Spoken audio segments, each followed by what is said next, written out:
Hello everyone, thanks for dropping by. As you will know, the red pill philosophy has been spreading all over the Western world and beyond, and as a result the dating scene all over the Western world and beyond has gone off a cliff, and that has effect on the marriage industry, and the falling birth rate is a result of guys finding it's too risky to get involved with a woman, as the female-friendly family courts could take a judgment against him and he loses half of his stuff. Now, as you know, as a result of all this, women have been complaining a lot on TikTok that the dating is so hard. Now, this has no doubt got the attention of the government, and they could be the beginning of a major backlash against men, because looking around, I found this. As you can see, it's the Independent. It's a British newspaper, and this was done on January the 18th, 2022. As you can read, government will vote against making misogyny a hate crime after House of Lords backs new law, Dominic Raab suggests.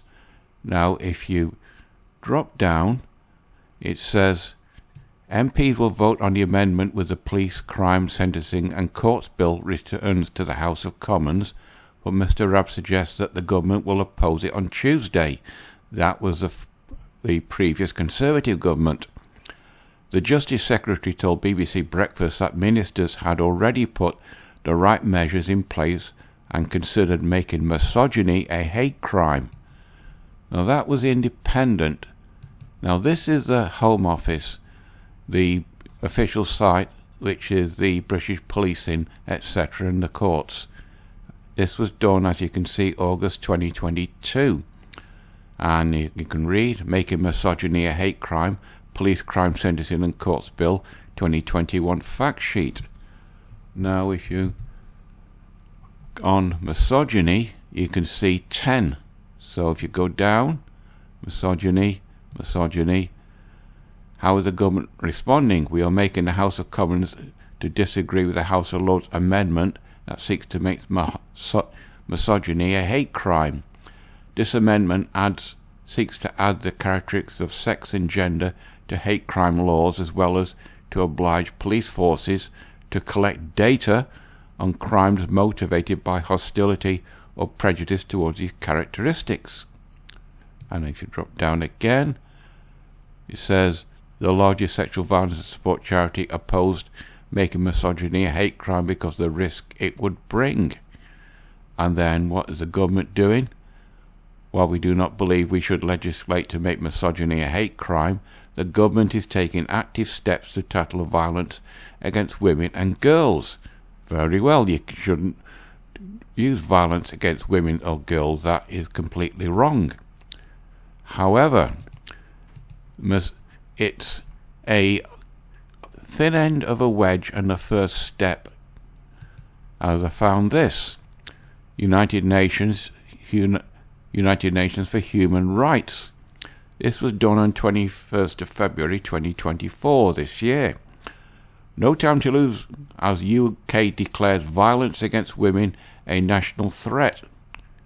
And then it goes down. If you click on misogyny, there's only one mention. The entrenched hierarchy at almost every level of society, combined with a rise in misogyny that permeates the physical and online world, is denying thousands of girls and women across the UK the right to live in safety from fear and violence. Now, if you fast forward again to 2nd of April, the PM that used to be, he's out now. He backs J.R. Rowling views on hate crime law. Now, if you drop down, the Scottish government is expecting this, including this later in a separate misogyny law. So Scotland is going to have a separate law for misogyny.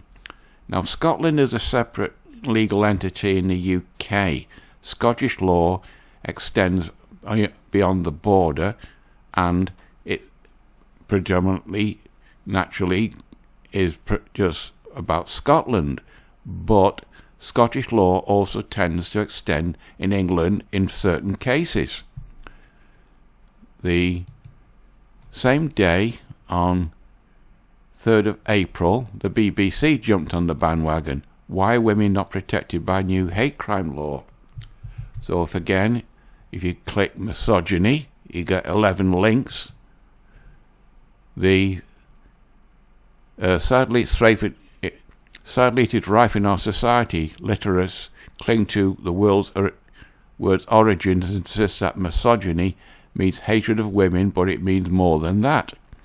Misogyny is a way of thinking that upholds the primary status of men and a sense of male entitlement, while subordinating women and limiting their power and freedom. You see where this is going, people? What should the law contain? The Scottish Government proposes legislation in 5 separate offences in the new Misogyny Act. Statutory aggravation related to misogynistic conduct, get rid of that, where a crime such as assault, criminal damage and vandalism or threatened abusive behaviour are aggravated by misogyny. I'm agreeing with that. A new offence of stirring up hatred against women and girls. Now, the red pill philosophy and MGTOW on the internet in the various YouTube channels, would that fall under it? A new offence of misogynistic harassment, the same again. A new offence of misogynistic behaviour, would Sandman's videos be considered misogynistic? Or the Better Bachelors? Or the Company of Kings? A new offence of issuing threats or invoking rape or sexual assault or disfigurement of women and girls online and offline. I agree with that. But these three, the YouTube channels dealing with MGTOW, they could all fall under these characteristics for the Scottish law.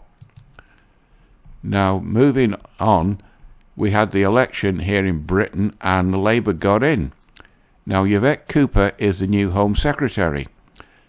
I found this. It was done on August 18th, which was yesterday. I heard this on the BBC on me clock radio on Sunday morning. Yvette Cooper vows to crack down promotion of hateful beliefs. If you go down, where is it? It comes after a decade of warning from the police and former government advisors about the need to address the rise of hateful extremism and the proliferation of dangerous material online. Once again, could that mean the MGTOW channels on YouTube? Responding to concerns that treating misogyny as extremism could criminalise free speech, the Home Office Minister Jess Phillips told London Broadcast Corporation, that's the local radio in London. You just use the exact same test you would with far-right extremism and Islamism, wouldn't you? And the same test you have to apply. Whoops. People can hold views about women all they like, but it's not okay anymore to ignore the massive growth in threat caused by online hatred towards women and for us to ignore it because we're worried about the line, rather than making sure the line is in the right place as we would do with any other extremist ideology. And then the MP for Birmingham Yardley who has been open about the misogynistic hate she's received online, and yada yada yada. Now, The Guardian is a leftist piece. The Telegraph generally is a Tory piece, commonly known here in Britain as the Torygraph. Fears Labour misogyny extreme law would threaten free speech. This was done on August 18th. Critics say the government should enforce existing legislation to tackle violence against women and girls effectively. I totally agree with that. There should be no violence against girls and women. And then treating misogyny as a form of extremism could threaten freedom of speech, the government has been warned. Once again, if you type misogyny, find it, you get 9 connections. Female Conservative MP said there should be no place for misogyny under Labour's latest policy announcement, feels very rushed and is deeply concerning on so many levels. Not least, what does it mean for free speech? Now, is free speech stating your opinion on YouTube channels which are aimed at MGTOW? Same, and what I do on my little channel, just sort of taking a step back and joining the dots. We have to tackle misogyny. It's endemic in some workplaces, and I think lots of women have faced it. But what is misogyny to one person is not necessarily to another.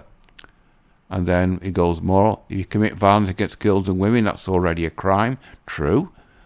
If you preach misogyny, that's already a crime. What exactly isn't a crime?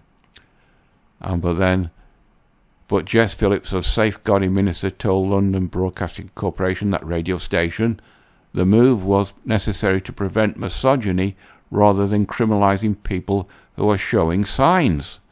Now, is a MGTOW that's looking after himself, going his own way, not bothering with women, showing signs of misogyny?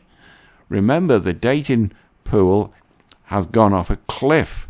Women can't get guys to date them. Women are complaining on TikTok that guys are not dating them.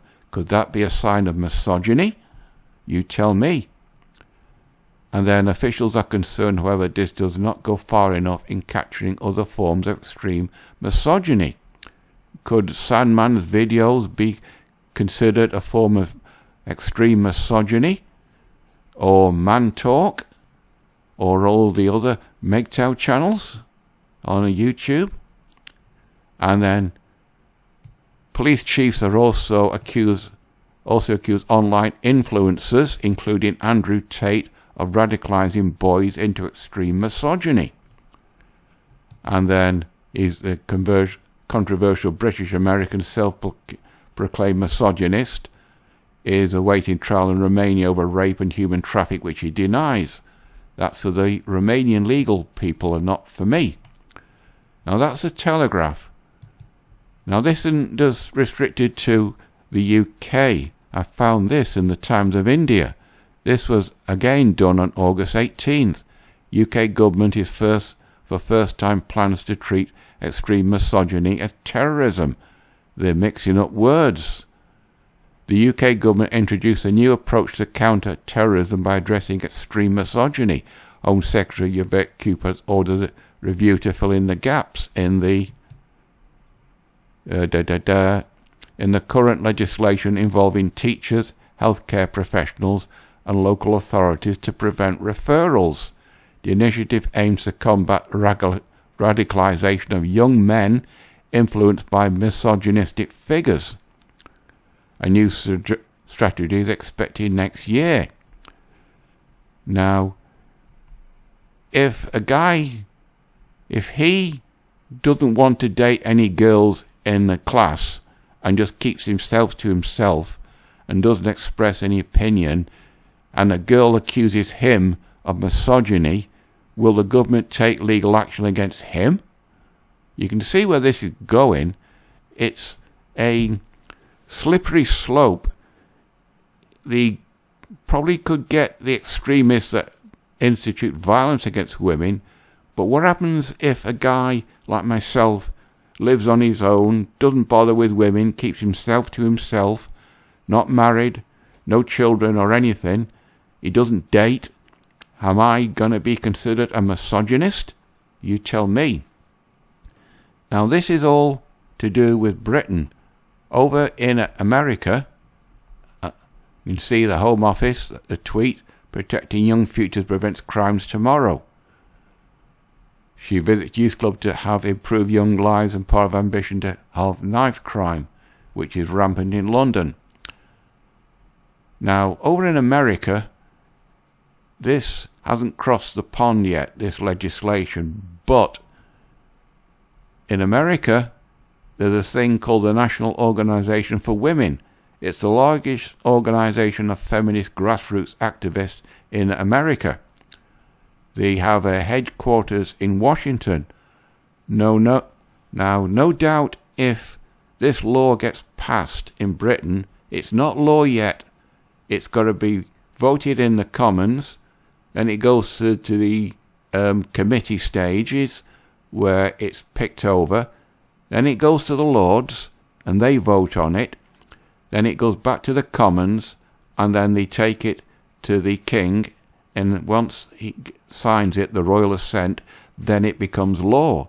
There's quite a way to go yet, but it could become law, and then misogyny is considered a crime. But the extremist events, the extremists, they might go after, but there's only so many of those in the country.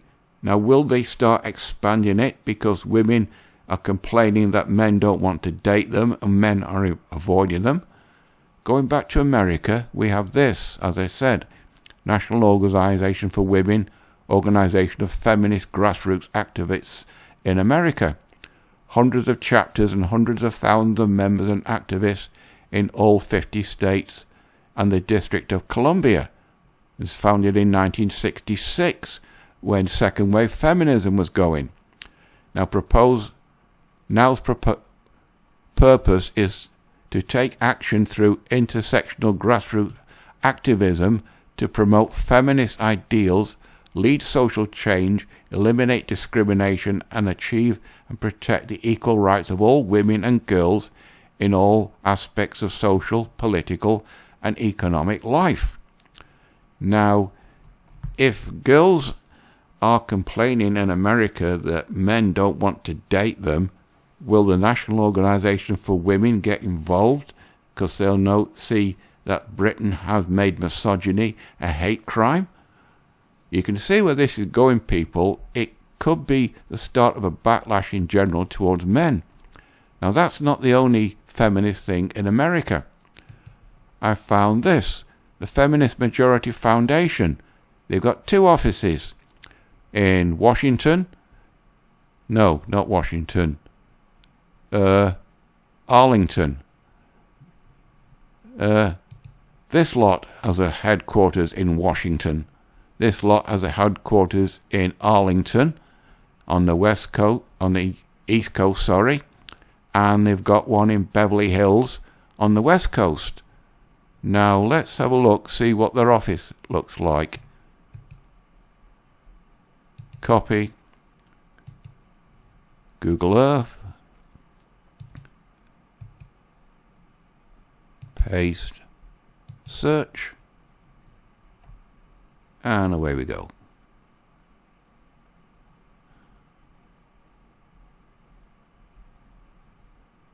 Let's zoom in. Street view. Got the crossing there.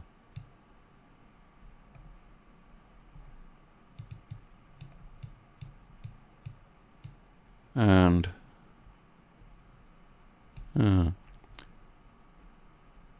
doesn't show the street view. Let's zoom out. Try a bit further there.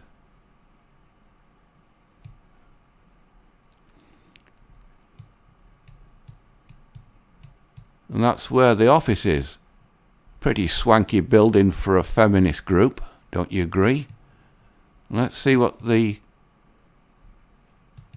other side of America office is like.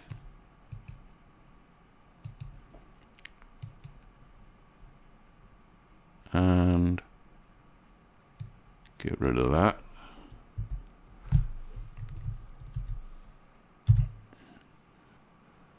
Zoom across America.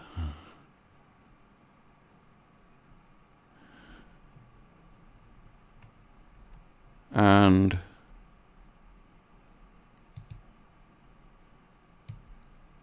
street view.